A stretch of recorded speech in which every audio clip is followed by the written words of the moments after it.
Welcome back, ladies and gentlemen, to the Alt Kings podcast. I am your host, Corbin, with my co-host, Tate. And today we have a very, very spicy guest on. Your president, Mr. Hangry. Thanks for having me. It is a true honor, Hangry. It is a true honor. Thank you.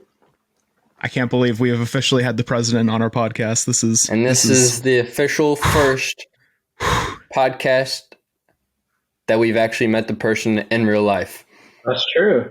Yeah, we had a great in real life encounter. Shout out to the ruler and the dude. Yes. They were also with us. So much fun. So I'm excited for this. Me too. Feels like family, you know? Yes. Yeah. Yes, indeed. So this is where the Olive Garden sort of analogy keeps coming back into play. It's just going to keep coming back. For sure. Unfortunately, nope. I was about to say, unfortunately, we're out of salad and breadsticks, but yes, we have finally officially dropped our website, and that will show everything that you'll ever need to know about the Alt Kings on it, especially with our merch, and there'll be perks with purchasing merch from us towards our future NFT project that we host down the line. A lot more to come. Merch. Yes, indeed. I saw the website. It looks very clean, very professional. I'm proud of you guys. It looks great. Thank you very much. Maybe next time I come on, I'll be wearing an Alt Kings hat instead, you know? Zesty. Hopefully we get... I got one. So the day I launched the website, I actually got one order of 3 hats. Nice. From somebody I have no clue who it is. Corbin? No. It was based out of North Carolina. I'm not saying names, nothing like that. But whoever you are, if you watch the Alt Kings, we very much so appreciate you. Reveal yourself. Indeed. You killed it, Tate. That was 100% Tate's brainchild. He's quite skilled at UX design on websites. So well done, sir. Indeed. Very well done, sir. Very much. Congrats, guys. All right, let's get back on topic. Hangry. What do we got going on? Who are you? What do we got going on? Who are you? And what are you doing?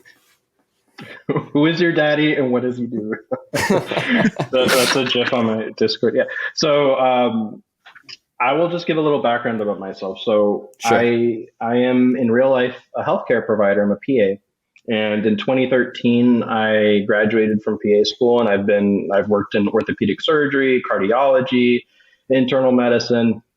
But the thing is, when I was in school, I've been a digital artist for over 10 years, just because I love it. I love cartoons and everything.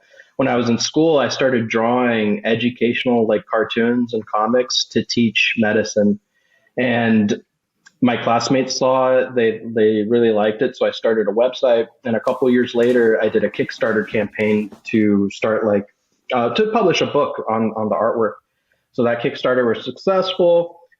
And then I started publishing more books. And so my Web 2 business is called MedComic. And that's used in schools. I actually, when I jumped into cardiology, I wrote and illustrated a textbook. It's like this big 300-page textbook, with all the pages with cartoons and stuff about how to explain EKG interpretation, which is like when you put the electrodes on your chest and it reads out the rhythm of the heart. So it's an academic level thing, but if you've seen my artwork, it's very cartoony and stuff. It's like a textbook, academic level, but with those types of illustrations. So it's very interesting, something really unique I'm proud of. And that's sort of like my background of what I've done before jumping into crypto. And when I learned about crypto maybe a little over a year ago, it definitely caught my attention because of all the artwork going around. And me being an artist, I'm like, well, this is very unique, different. How do I get involved in this, right? So that's where the beginnings of me becoming hangry. Getting hangry. That's incredible.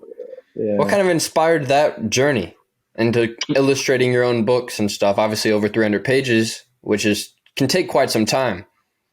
Yeah, for sure. That was a big sacrifice to write a textbook. And that, to say the least, I mean, you have to there's a lot of responsibility because you want to make sure that what you're, putting in the book is accurate. You're teaching future healthcare providers. Factual. So I would be in the library every day, and I'd have 20 books spread out in front of me, and I'd be cross-referencing, researching, and making sure that the essential information is in the book.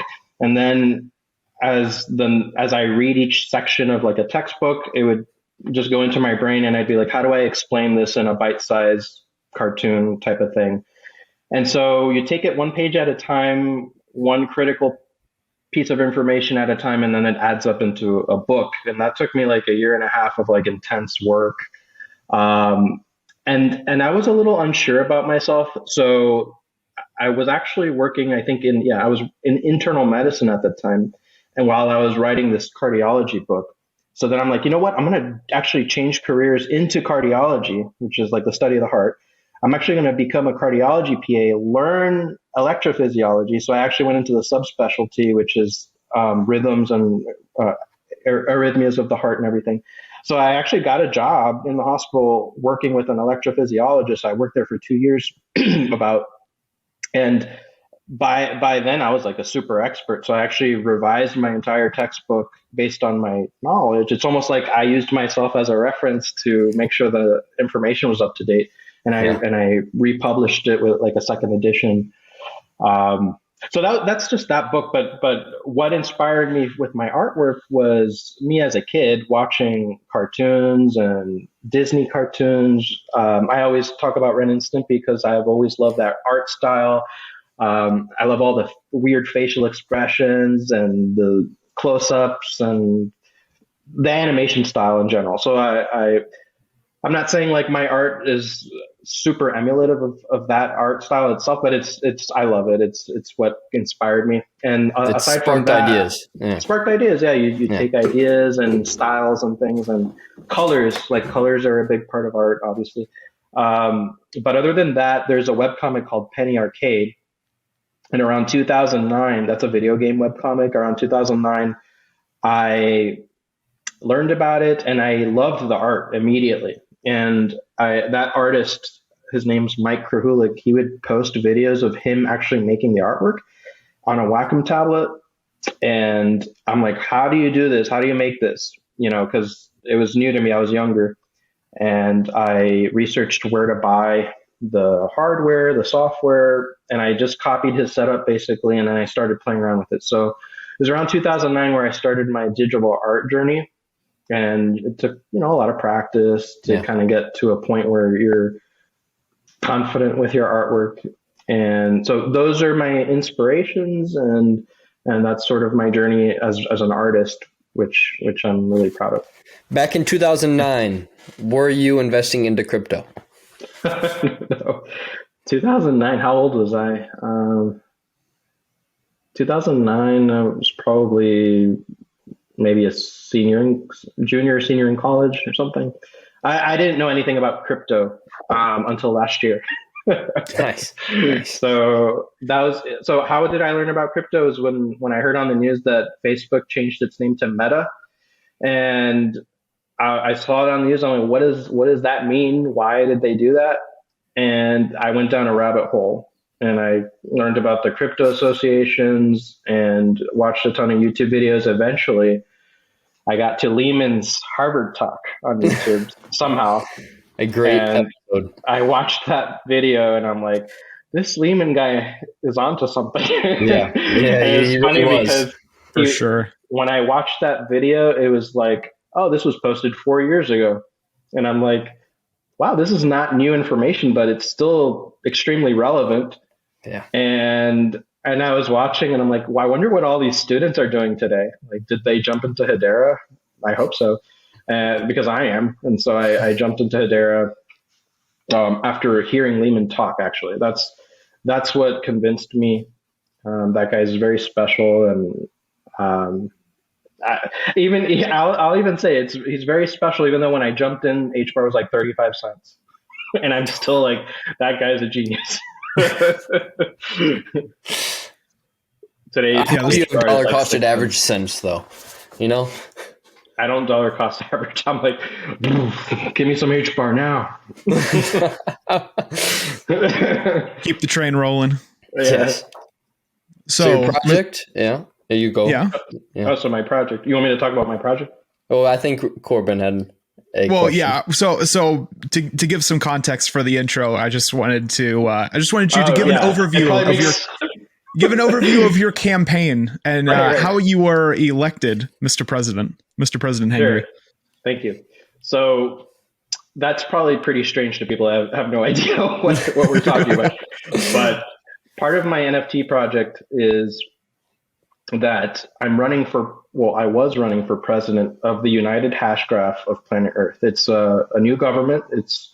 Technically, this is a Web 4 project because we're going way beyond Web 3 here. We're making something special. And number 4 is sort of like a symbol of the campaign. It's a number that's very special to me. So 444 is a running campaign slogan for us. And what I want to do is just inspire Hedarians to be proud of the network and also bring more eyes onto Hedera through the project and through my presidency. So I'm going to enact initiatives to make sure Hedera is seen by the world, that the artwork is top quality. And with being a president, there's a lot of responsibilities. You make a lot of connections, a lot of networking. So I'm trying to make sure that the connections I make are all for the benefit of the United Hash Graph of Planet Earth and Hedera as well. So in a sense, this is a community effort. I've got to give a lot of credit to Binks from Pixelland because honestly, what happened was that I was just on Twitter and she tagged me in a Twitter post. I don't even remember the Twitter post, but she wrote at Hangry for President. And it started off like this meme and it was just a random thing. And I paused and I'm like, you know what? That's genius. I should run for president. And at the time, my project had nothing to do with a presidency or a government or anything like that. But she had me pivot the entire project and I started assigning roles in Discord to people to be on the cabinet and everyone was having a lot of fun with it. So I rolled with it, and it actually makes a lot of sense in a Web3 context because we talk about DAOs and community and how important all that is. So in a sense, it makes a lot of sense to have a government that's kind of funny, like a meme type of thing. And I embraced it. So a lot of people call me Mr. President online and stuff like that. And I'm not going to let you down. I promise. Your vice president. We've been a supporter since day one, sir. Vice president is Panda from Crypto Pandas. He is also vice king in our Discord. Yeah, he's great. I really enjoyed the podcast you guys did with him. That was really fun. We appreciate it a lot. Yeah. Mm-hmm. So I don't know if that makes a lot of sense to people that don't know me or the project very well because it's just we're so used to it, but it's fun. It's just funny.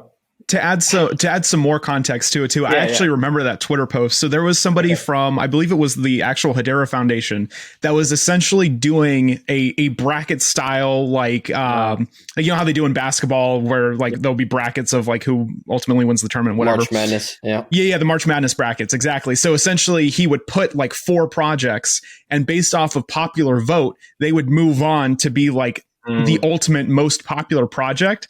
And Binks hopped in when he was up for his bracket and was like, you know what? You should just run for president. Forget this. Forget all these other candidates. You should just run for president, Angry. It's like, Binks, you're a mad woman. I love it. Yeah, she's awesome. There was a time where even random accounts were like pitting projects against each other and like, oh, vote for this project and stuff. And it was weird. Vote for Hangry. 444. I'm surprised bots didn't infiltrate the voting system. Oh, they did. 100%. The winner was botted. The winner was botted, and then they said, "Oh, we're sorry about that. We had no ties. We renounce our win." And HGAF punks won, I think, or something like that. Yeah, they got impeached before they even entered the office. It's the Watergate of Web 3.0. It's kind of weird how I know about like everything that's happening on Hedera Twitter. Like I'm like, I know that. Yeah, I remember that. You know, I'm plugged in. Hey, it's important history, man. Yeah, Very it much is. I mean, so. as president, you need to know this kind of stuff because there's going to be very an true. IQ test at the end, which I don't think they do anymore. But you know, This it is is the what it is. macroeconomics that you need to know.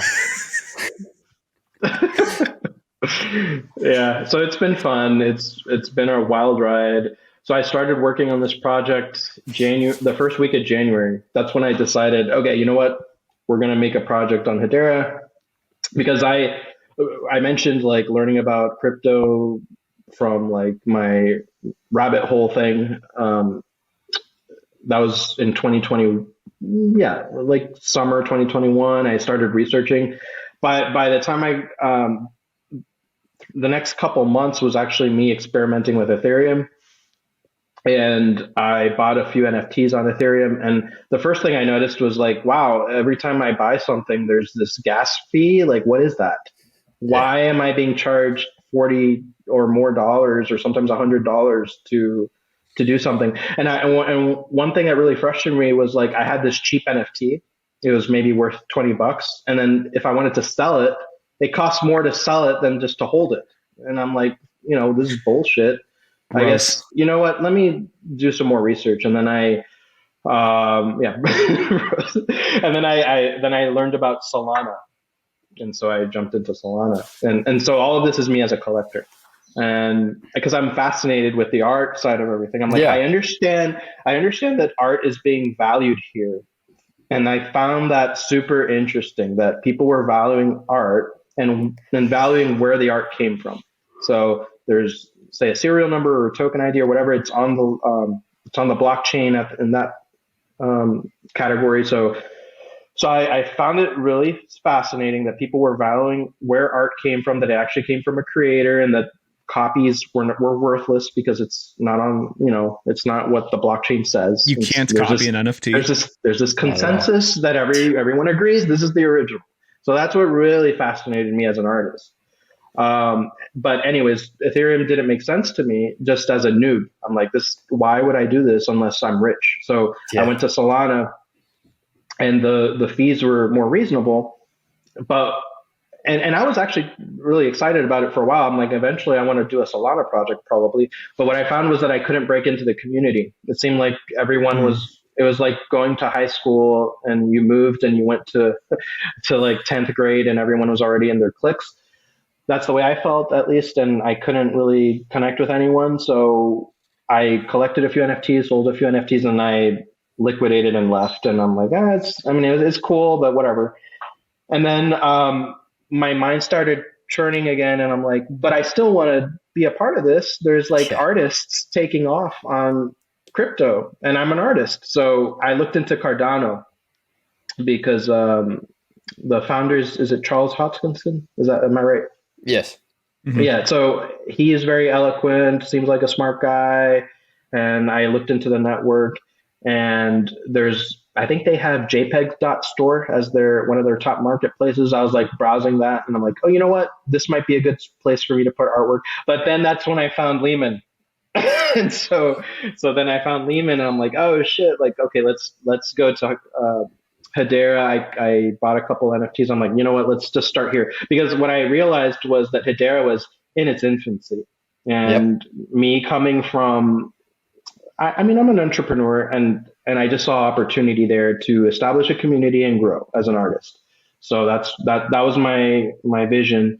Also, on all these other networks, they had already established sort of blue chip projects. So Ethereum, Solana, even Cardano had like Chill Kongs or something like that. I forget the name, but they were like sort of a Bored Ape inspired project. And so I'm like, okay, so they have their thing already. But in Hedera, NFTs were just starting out. So I also felt like, oh, here's an opportunity to like make a brand and put some artwork out there that I think there might be a demand for in the future, since NFTs haven't taken off yet. When I really got into Hedera, the wallet exact had just broken. So I actually got in right when everyone was at their worst. They didn't have anything to do. And I was just like looking for an NFT to buy. I didn't know how to buy it. I was like going to Discord, like, how do you buy an NFT? I wanted a HBAR helm. That was like one of the ones I was like hunting for. And it felt like, how do I get an HBAR helm? My first actual Hedera NFT was a Jolly Llama. That was my first, and I minted it into a Walla wallet, which I don't use anymore, but they've been around for a long time. Now we use generally Hashpack for our NFT, stuff. Yeah. Mhm. But yeah, it was Jolly Llama, and then I was hunting for an HBAR helm, and I eventually found one on Discord, and someone did this trade with me, which I was like, okay, let's do it, and then it just spiraled from there. It was very special to feel like buy an NFT to me, to like hold an NFT and be like, oh, I'm part of a community now. I think they don't know me, but I think this is like sort of a gateway into a community. It's a key to the club. Because when I bought NFTs on Ethereum and Solana, I didn't feel like I had bought something that I was a part of the community. I just felt like I was holding an NFT, and I still felt like an outsider. So that's the difference. Personally, what I felt with Hedera was when I bought an NFT, I was connecting with the creators directly. I could talk to them, and I felt like, okay, this feels real. So let me keep going, And the problem with like Ethereum and Solana's communities, like, yes, they are a community, but there's no community infrastructure there to like make it feel like you're a part of something special, That's exactly. It's very saturated, but it's also, there's not a lot of like true unity when it comes to like any sort of like connection, to feel some sort of like of connection towards these other people in the space. Yeah. You're kind of all there, kind of just trying to do your own thing. Yeah, I've noticed that a lot too, because like I've been in a couple ETH NFTs and like trying to like interact with everybody there and trying to see like some common people, but it's kind of hard to like really find people that you can really just click with, and then you can go from project to project with. So for instance, like on HBAR, I mean, most of the people are in literally everything. So like some of like a lot of the OGs like Leo and Bones, and I mean even like Monkey, and like some just tons of people. You could be here for an hour listing people. Yeah. You're gonna see them across like every project, and like usually if you're trying to look for somebody, you can just keep hopping into different projects, and they're usually in one just talking to a bunch of people. It's cool. It's neat another plus about that is like Twitter. Like you're going to try to find a new project through Twitter, you're going to see that they're followed by everybody else that you already follow. So it's just like a hand-in-hand things. Like the community already has infrastructure, and it's a very tight-knit place where you're able to grow and get along with everybody fairly well. Yeah, I agree. And the cool thing that I've also noticed is the OGs from Hedera have continued to build, and they're building a lot of nice tools. So you feel like the whole thing is growing with them. It's not like they were there for a long time and left, or it's like you're seeing Turtle Moon Tools continuing to expand, and MRAC from HBAR Space is building. There's Hash Tools. There's a lot of newcomers like NFTer building marketplaces and launch pads, and it's hard to keep listing things because you're going to leave people out, but there's so many people that have been there for the longest, and they're adding so much value. So I've seen that, and that's so cool. Zeus as well. that's like a pillar Hashpack. Those are things, but like I remember when this is interesting, when Zeus came out the first time. I was the first person to make a purchase on Zeus. That's fact. And everyone was afraid. Everyone was afraid because they're like, what is this? Is it going to wipe my wallet? I'm like, whatever. I connected and I bought, it was a cat from Hash Cats. And I remember it was Crypto Dad X3. He was the seller. So that's history right there. That is history. Very much so. Crypto Dad is another historic individual as well in the space. He's funny, yeah. He's in the hilarious. server a lot, yeah. That's insane. You're basically the guy who classified whether or not it was a rug or not. Yeah, I mean, I tested the platform. You tested the waters. Technically, I remember getting like the invite to do the testnet purchases and stuff, and I did that, and I was impressed. And what we were looking for was like a Magic Eden type marketplace for Hedera, and Zeus has filled that space for us, which is nice. Yeah. And you also had Hash Guild, and they're still active, obviously. They've released their second version or iteration of their platform. But it seems like the community has more focused on Zeus Marketplace so far. But it's good to have competition, and I hope Hash Guild continues to grow and everything. Oh, come on. You don't miss blindly trusting people with your NFT by Discord trades? I missed that. I wasn't there for that because by the time I got here, I think secure trades were a thing on Hashpack. Yeah, no, that was a very interesting time. And it was really funny too, because like if anybody got ripped off, immediately, like that word spread like wildfire about who was ripping people off. Wow. So then they would get banned from like everything, and they would have to, figure out a way to, damage control and stuff like that. But it was really cool to see like the trust aspect of that. And that's another thing that I think really reinforces people's sort of love with HBAR is those people who went through those times of where like you literally just had to hope that, if you sent somebody an NFT or some HBAR that they were going to send you what you were owed. And it just built up a lot of trust, and you make a lot of friends that way too. For sure. So it's cool. It's really cool. Yeah. But even though that sort of blind trust factor is gone, it still feels cool to do a secure trade because you do still have to DM each other and come to an agreement and say, here's the code, and then you copy and paste the code. So there's still that personal touch to it, even when it's not blind trust. And I got to experience some of that with my golden banana coins. So the golden banana coins are an NFT that serve as like a VIP pass / whitelist token for the Hangry Barboons project. And I gave them all away for free. And there's still a couple left. I have a few just for giveaways and stuff, but the goal has been to give them all away. And I had to DM everyone to do that, So that's something I hear Brandon from Pixelrug talk a lot about, because he has had that sort of handing off of the Pixelrug to other people situation. And it does add an extra touch to the whole thing because, you're dealing with a human and usually you can tell like that it's a genuine process and everything. So you're right. The whole peer-to-peer thing has made a difference in the growth of the community. Yeah. Yeah. Which we will be giving away one of those tokens. So yeah, you heard it here first. We're going to be giving away. Well, the Alt Kings will be giving away a golden banana coin. Yeah. Yes. Sweet.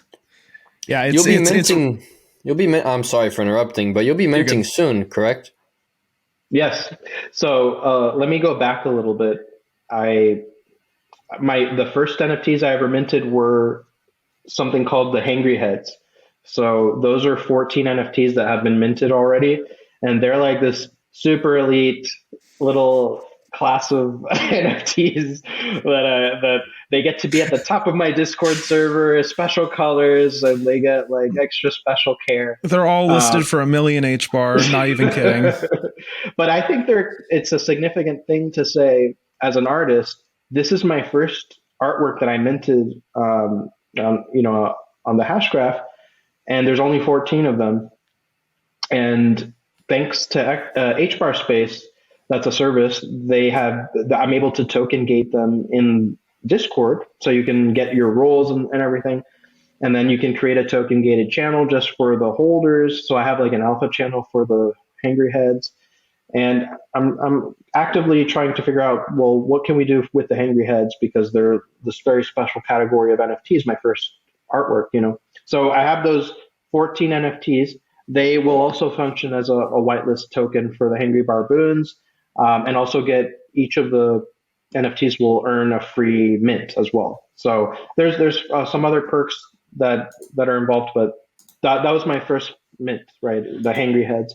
And then came those were 14. Then there's the golden banana coins, which are a beautiful NFT made in collaboration with HBAR to the Moon. So HBAR to the Moon is a guy that's known for coin making because he's got his H2C coins that he's done like Lehman coins and like a bunch of stuff. Ridiculous detail too. Like you can see ridges and textures and scratches and stuff in them. Dude, it's just it's crazy. It's great. So that collaboration was really awesome. Like I sent, we started DMing each other and he was super flexible and would send me updates, and then I'd give maybe some pointers of like little changes I wanted to make. But it was like a fully customized 3D .glb file coin where you can manipulate it even within the Hashpack wallet, or if you wanted to put it into like spatial gallery and walk around it. You can use AR too to actually put it in front of you. IRL, that coin just came out, like, it looks beautiful. I love the way it came out. And we also got to take advantage of the new HIP protocol, the HIP 412 multi-file NFT. So when you list a golden banana coin, you got that like primary image that's a still PNG file or wherever JPEG, I don't know, but it's a still file. And then below within the NFT, you have this 3D file that you can manipulate and play with. So that's another unique thing about Hedera NFTs. That we took advantage of. I'm really happy about that. So each golden banana coin for the mint will allow a max of 4 Hangry Barboon mints if you wanted to. And they're stackable. So some people have been getting extra golden banana coins to mint more Hangry Barboons in peace. You know, some people that have like 20 coins. I'm like, y'all are wild now here. Yeah. It's pretty insane. So they know the potential behind Hangry and his artwork and his project. You know, I mean, if they want to be whales, by all means, let them. Hey, Hangry, the real question is, how does it feel to finally dethrone the ghost? What was it? The ghost pass in terms of a whitelist token that has gone absolutely absurdly high in price. It's about time, probably from those derivative ghosts, not derivative ghosts. Yeah, the ghost passes. I'm going to be honest. Dead Pixels is a huge inspiration for me and my project because they're doing exactly the right thing, in my opinion. They're creating a really high-end brand around like fun art, and then they created these ghost passes, which are essentially VIP passes. As of today, you know, when we're talking, we're not sure exactly the utility behind them and stuff like that. But I trust Will, Ray, and Raph. Like I've been involved in the project as a fan since the beginning, and they are so smart and creative, and they're coming out with creative things every day with that project.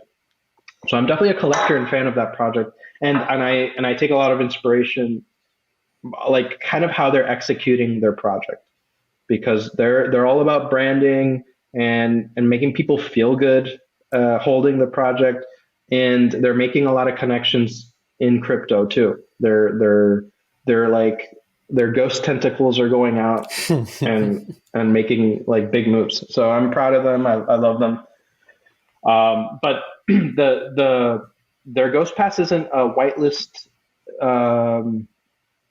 pass as of right now. I mean, maybe that could change in the future, but I think that's something probably that's driving some of the frenzy around the golden banana coins, is that it guarantees you a mint, right? Because we've seen a lot of projects that are in high demand, and it's just like this free for all. Maybe some of the mints get botted, other people get errors, and then everyone's sad, you know, except for the lucky few. So my thinking behind this was just I want the people who really want an NFT to get one. So then I did some research. We actually, when we went out, we talked about this in real life. Like, what do you think is a fair amount of NFTs to mint per whitelist? You know, and the ruler was like 4, and I'm like, okay, you know, that makes sense. So it is 4, and I actually cross-referenced that with other community members, and everyone seemed cool with like 3 or 4.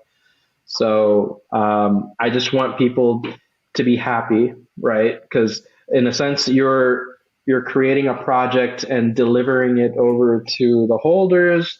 And then it's really up to the community. I mean, the founder has a lot of responsibility, but it's also the community effort to make this continue to grow and explode, and then bring other eyes into Hedera.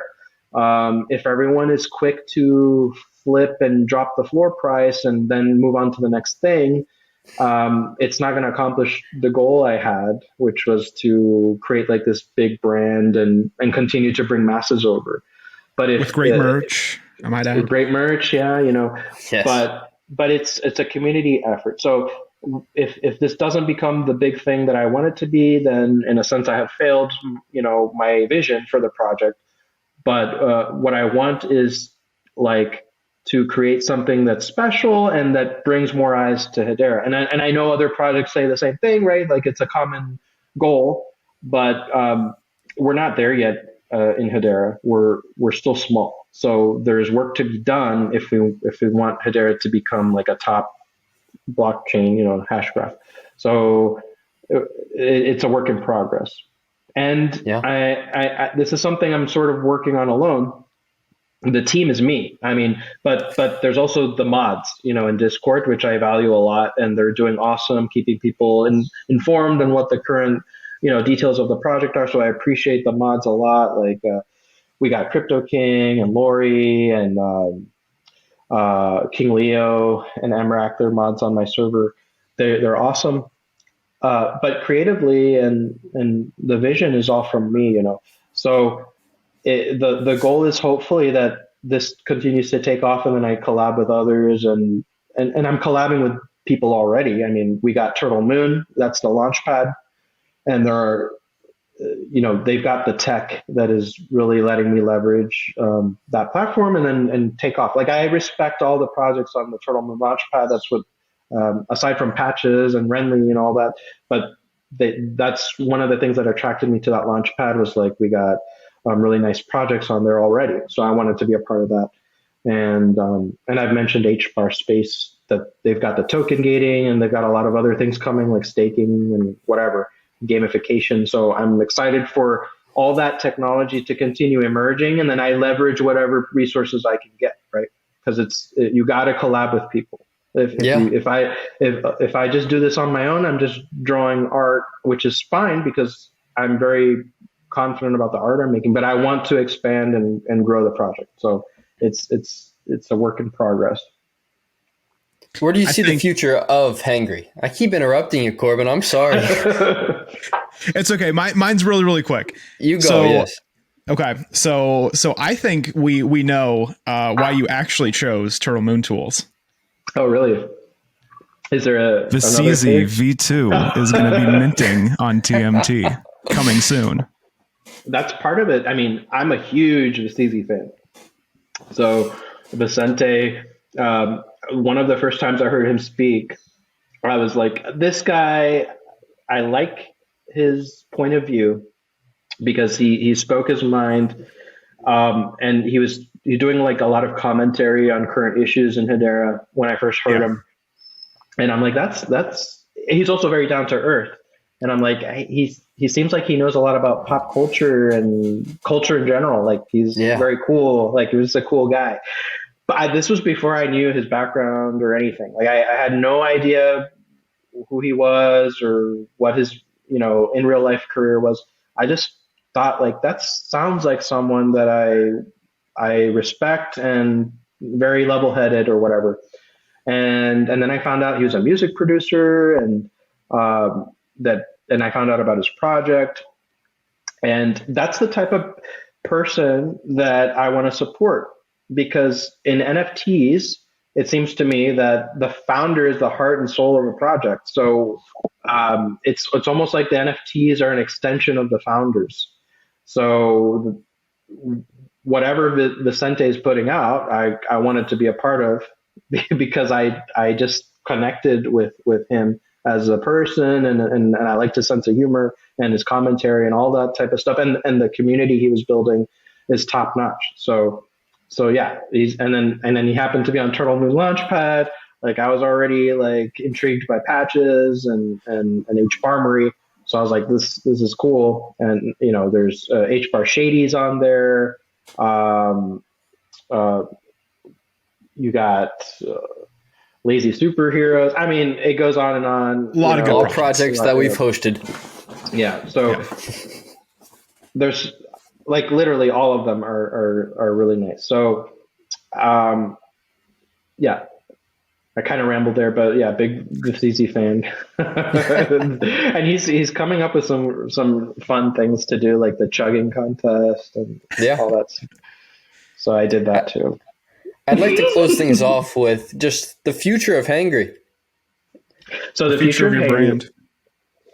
Yeah, that's a big part of it is we're building a brand. So Hangry is the name of the brand. So right now, I'm working on the Hangry Barboons.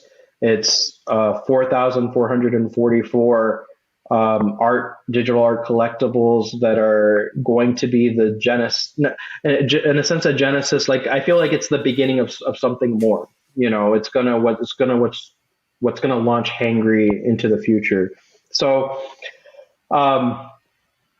what I want is to be involved in Hedera for many years to come, and what we can do to leverage technologies that are being offered on the space. Like I've been listening to a lot of Twitter spaces, and we've got people like HBAR Suite, you've got Hash Tools, Turtle Moon, we've got a lot of DEXs coming online, and so you've got DeFi, you've got tokens, and that all being said, there's a lot of stuff coming into the ecosystem that as a creator you can leverage, but you also, from my point of view, have to do what I know, right? And what I know is like creating really cool art and branding and being like a part of the community. So that's where we're starting, right?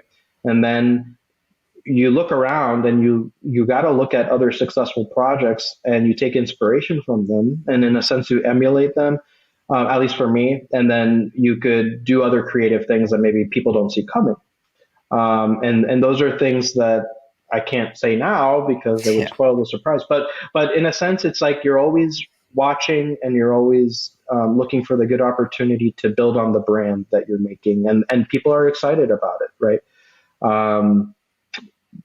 So that's what I can say for now. Yeah. You're always learning, watching, and adapting. Exactly. Yeah. It's amazing. And pick up a golden banana coin while you can. Not financial advice. Or enter our giveaway to win one. Yeah, or in our giveaway, or you can also support by buying Hangry's merch. Which, surprise, surprise, he is the creator. Welcome to my amazing hair of this amazing hat, which is probably backwards, but hey, it's all good. Hey, this maybe thing is we'll held get up a better than a Hangry All Camry Kings collab. even can. That'd be nice. Definitely worthwhile. The yellow on the eyes has remained crisp and vibrant, even after throwing it at a camera for 30 episodes. When did you guys times. When did you guys start this podcast? Do you remember the date? Like first episode? I can give you how many months ago, but I don't remember the exact date. I know that Corbin's been wearing that hat, I think, since the very first episode. Am I wrong? Well, our very first episodes, we were not filming. Yeah, I think the first episode that we started filming. Oh, true. I remember that. You guys weren't on video the first few episodes. Yeah. February 3rd, we released episode 1 XRP. Nice. You've been at it for a while. Yeah. That's awesome. I'm glad you guys stuck with it. Yeah. Consistency is key. Me too. That's what I've told Corbin ever since the beginning. Yep. Yep. So without a doubt, it's been a true pleasure. It's been a pleasure. Eventually, someone's going to have to interview you, both of you. So that's what I was thinking too. That'll be a good reverse episode. Yeah. Yeah, we've been thinking about that. It would be cool to go on either the Pixel Ape Rowboat Club, the park podcast that they do, or to go on Phil's Mint and Drops podcast. Phil's Mint and Drops. I think either one would be good. Phil's a very, very stand-up guy. Really like him. He's great. I mean, same with the park guys too. They're great individuals too. Yes, can't go wrong either way. I know. We'll soon be having our own NFT drop, and that'll be a great experience to talk about that one. I, without a doubt, know the artwork will turn out phenomenal. I believe it will be quite fantastic as well. But you'll just have to wait and find out next episode. On the next season of the Alt Kings. We can't end this season without Vicente. Yeah, I know. We're not allowed to end it without Vicente. You got to get him on soon. I mean, he's launching in October. I know. He keeps clowning us. He's like, "When are you gonna have me on?" And we're like, "Okay, we'll have you on this day." And he's like, "No, I don't really think this is the right time." West that day. He's like, "I want to release more information wear that first." Green, I asked him to. So I asked him in his Discord. I'm like, "Hey, if we're gonna interview you, you need to have on the green ski mask with the sunglasses on." And he's like, "Okay, I'll do it, but that's going to require 2 chugs." I'm like, my family watches this. I can't be doing that. Do they really? Yeah, they that's do. Awesome. Yeah, that's good. Mm-hmm. It's awesome. Yeah. I think my little brother does sometimes, but I couldn't tell you my rest of my family does. Well, let's make this one go viral. I agree. I'm down. I'm so down. I think it will. I mean, we have the president on, for Pete's sake. It better go viral. I snapped a couple clips. We'll get those around the Twitter heads. Yeah. So I'll you guys just let me know who the winner of the Golden Banana Coin is, and we'll get that sent out. Of course. Bueno. Got to get that giveaway started once October this video goes 15th. live. Yes. Hangry. So wait, it's the 15th you said? Yeah, October 15th is the whitelist mint date, and okay, so we gotta get that out sooner. is. All right, we got time though. And how much are they per mint? 444 HBAR. I should have guessed. It's a great price. Why I even bothered asking? Cool. Well, I'll have to definitely save up some bars for that. Yes. Sounds good. It's been a true pleasure, Hangry. We appreciate you coming on the podcast. It's finally happened. Yes. We'll do it again sometime. Yep, and Yes. I'll be around. I'll be back in Florida for Christmas. Oh, awesome! All right, we'll meet up. Ooh, an IRL episode? Maybe we could get We the should, dude. yeah. We could get we could get everybody on it. We can get the ruler on there? Yeah, the ruler, We the dude, organize and like Hangry. a Florida convention. Something like a big meetup. Presidential convention. I'm down. I'm down. We got to do that. All in the works. Ladies and gentlemen, this has been the All Kings podcast, and we will see you next episode. Peace.